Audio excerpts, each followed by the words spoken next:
What's up, y'all? It's me, Tasha C, and in this review is my first time reviewing Catfish, which is the season 3, episode 1 premiere episode. And yeah, there's a lot going on. Okay, but by the way, shout out to my YouTube fam, my old new subscribers. You're not a subscriber, click down below and like and share this video. Okay, y'all.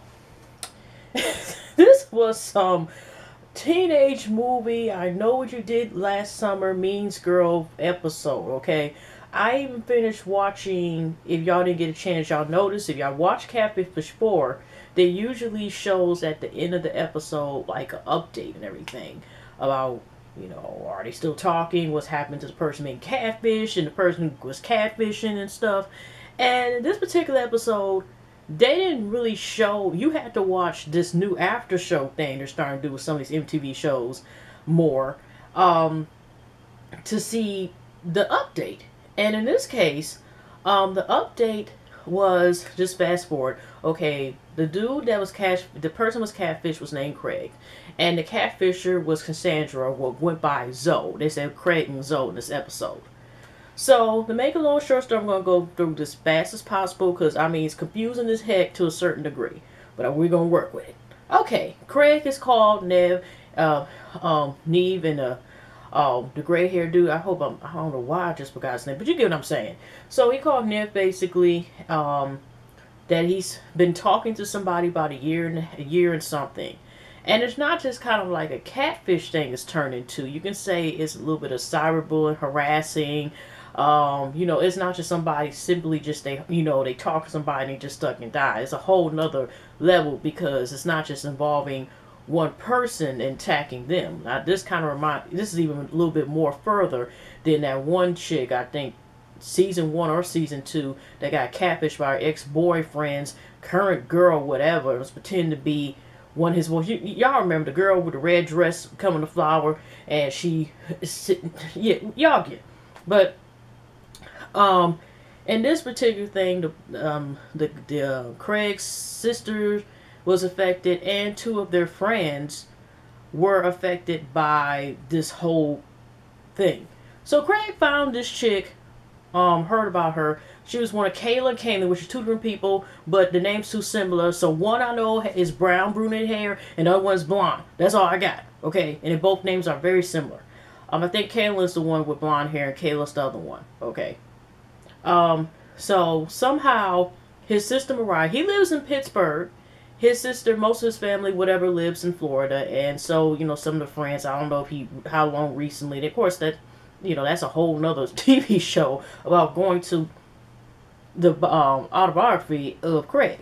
So this chick he's been talking to was Kate, I think, the blonde-haired young lady's friend that she knew first, and somehow his sister, you know, got in touch with her, and she became cool with this Zoe chick as well. They communicated obviously through instant messages, text messages, posts through Facebook, and nobody thought to Skype, but hey, go figure. I don't know. But she did talk to them, verbal-wise, but there was no other indication, so they just went by, you know, and people, as we all know, words are very powerful, and people believe sometimes words quicker than they do actions. So we have one of those cases, y'all, where it's like, you know, I don't think they'll be crazy enough. These pictures, I think this person is real. I spoke to them, and I think the pictures match, so I believe them.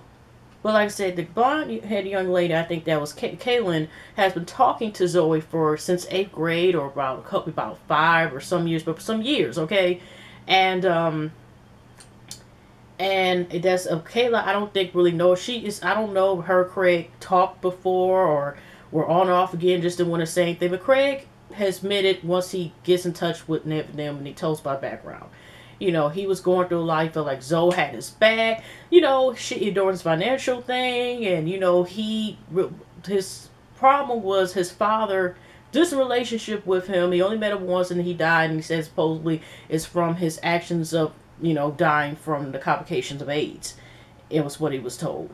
So here's what we're gonna do with all this person here. Like I said, this is a teenage movie meant to make it. Okay, almost. Okay, so I don't know how young young or I think they're like in their late teens and early 20s. I think, I don't know, but anyway, let's get into it. So when he went to go see, he told the story about, I guess, it was 4 times he tried to meet with her. And she, of course, flipped it and refused to talk. She'll talk to him stuff, but then also around the time, by the 4th time, she flipped it on to him. It made it seem like he was the one who was not staying true to the relationship. And she basically demanded his password, and he eventually fell for the okie doke and gave his password to this chick. So the new feature, if y'all, I guess I don't use Facebook phone, but it's a Facebook sync option that automatically ties whatever photos are in your phone, I guess, to Facebook. So you know, upload the photos and choose where you want to post them as your cover photo or as your profile pic, or this in here, and tag somebody. So in his case, Kayla, the chick, the young lady with the brunette hair or dark hair, she was sending lingerie photos, but you know, they were friends, but it's like either she must have been crushing him or it's a big chunk of story to person to me that's not being told here. And then it turns out later on, she had sent some nudes to him. So it's like, y'all friends and you up here sending, you know, pap smear ready pictures. I'm just saying, I don't know, but I'm just, that's their business. But still, it was still wrong for Zoe, also known in real life, Cassandra, did. So because he gave the password, that gave her access to keep going into his stuff. And when she, with this Facebook thing, he was able to get I think Kayla's photos and put them online, and basically talk smack about or whatever, and upload these intimate photos of her and on his page on top of that. So Mariah, Craig's sister, was trying to, I guess, confront about stop doing this shit, whatever, you know, with Kayla's photos, I think so he said. And then she basically called, I think they, in big caps, if you seen on screen, called Mariah a bitch. So she's attacking Craig's sister. She's basically, you know, coming after Craig and Kayla, because she's basically like, you know, I think called her a bitch or whore, whatever the case is, but trying to basically make that Kayla's like, you know, back in the day where people, I don't know if they still do it, but if you go to public, wherever go to public restroom for anything, and they write somebody's name down with the phone number, you want to call her for a good time. But that pretty much probably would have looked like to some folks, so you know. Okay, so also too, so how the other girl got camped, if I forgot all the details, because like I said, it was kind of confusing. But the other girl, the one who was friends for Zoe for several years, also the other one, Kaylin, felt like Kayla was like, okay, she kind of took up for Zoe. So Zoe's like, you know, she's thinking like, okay, that was wrong for you to give a new photo in the first place, so you kind of set yourself up. So that affected both the Kay and Kayla over here's relationship, and that kind of, you know, make them also vote down with Craig, because the photo wouldn't be exposed indirectly if Craig did not give that information to Zoe, also known as Cassandra, right? So she basically attacking people online. Like I said, she still, I don't know how eventually over time, but I guess maybe, you know, Craig did change his password and he was able to block her, you know, or calm it down, whatever. He stopped talking to her, but he just really wanted to answer. By that time then, even then, I think in between with the password thing she first was doing it, he was just trying to be her friend and just trying to be understanding to her. And it was pretty much like, this hef was great. She's basically coming after everybody. When he got these photos, particularly from Zoe, one popped up and he had said she was different. She looked kind of heavy set. And then when Nev and his boy looked at the photos, when they looked and put two together, you know how to Google search and do all this thing, they got this one lady, and they first thought there was this, what was this, and Mary Ann or somebody, Ann chick, and then it turned out, then they find out, they try to go through still Craig's account, and since Craig had the Zoe blocked, they went under Nev's account, Facebook account. Ta-da! Magic, it turned out to be this chick named Cassandra. And because when they did the matches, what did I say mattresses for? There was one in Florida, one in South Carolina, and North or South Carolina, and they found it was her. So, and then they were like this when they asked the Craig whatever, yeah, it is true, Craig did say this is the same young lady who was kind of a little bit overweight and had a gap in her mouth. I mean, I heard that comment. Did y'all hear that comment? Anyways, so when they tell Craig this information, they're on their way, you know, to Florida to get more information about the circumstance and him to meet his family. So he's really close with his sister Mariah. He hasn't seen her in 3 months. They hug and embrace each other, and that's when Nev and them told him about the information that I think it was more details. But wait, this was afterwards. details. They found out more details when they talked to Kayla and how this whole domino effect just happened with the relationship, whatever. And I kind of explained it a couple minutes ago what really happened basically when they met with the other two about the other people who were affected by it. And if you watch the after show special, I think Kayla, the one who had the explicit pictures that she sent to Craig, that were exposed by Craig's vulnerability and fall in love with a pit, with this different identity, and that got out of hand. So she said she was cyberbullied. That's what I'm saying is I could see, unfortunately, that situation, people feeling open up to probably call her out her name, derogatory statements, and probably try to come at her in a very, disrespectful way. And especially, like I said, having sexually explicit pictures, so she, he got so upset after hearing about this and how, French got turns on who to trust and stuff like that. Because in the end, it kind of all started with Craig's, like I said before. When he did that, the gates open. So they go, and Mariah's going with her brother, and I could have sworn maybe when she volunteered to go to the Carolina where Cassandra lived, because she refused. This time, they usually get, well, most of the time when I've seen most of the episodes, they usually get the person on the phone. They kept getting, dude, just ringtone, dude, just ringtone, dude, just ringtone. So they just said when they up there Google or Zobble search or whatever, they found out exactly where she lived based on the research phone number they found. I think it was listed on Facebook, how do we do when they searches? And so they went there and they kept knocking on the door. I knew somebody was there, but I wouldn't open the door neither. At first I was going to be one of the episodes and nobody came to the thing. All of a sudden, on cue, somebody, now I'm surprised she spoke to anybody considering that she was trying to avoid not speaking to them at all. And here they just knocking like a, solicited salesman at the doors and stuff with cameras. So, and like I said, at first, I don't know if Mariah was there for support or she might have thought she was going to have to be there for support. So she is, and you can see the car slows down. She parks in the driveway, and when Cassandra gets out the car, why they had special, like, I know what you did last summer type of music in the background when she came out, and she just is kind of just like so nonchalant. And when they asked her, Greg was like, okay, they basically asked for explanation about why she did. She's just like, okay, yeah, what's done is done. It was just a joke that went out of hand. And just with this smile on her face, it's just like, okay, do you realize you're evil? Yeah, that's basically what we want to say. Okay, you're evil. And, but she just had this nonchalant attitude. It's like, okay, and what, so? And so she eventually went into the house. But she just acted like as if, okay, and all right, I went joke too far. Take it. Just take it. That's how it's, I don't need to give you no explanation already. I just did what I did. Oh well. So they end up calling her. I don't know how Ned was able to convince her to let them in, but how it went from she first was trying to avoid them to all of a sudden, let's just do the editing.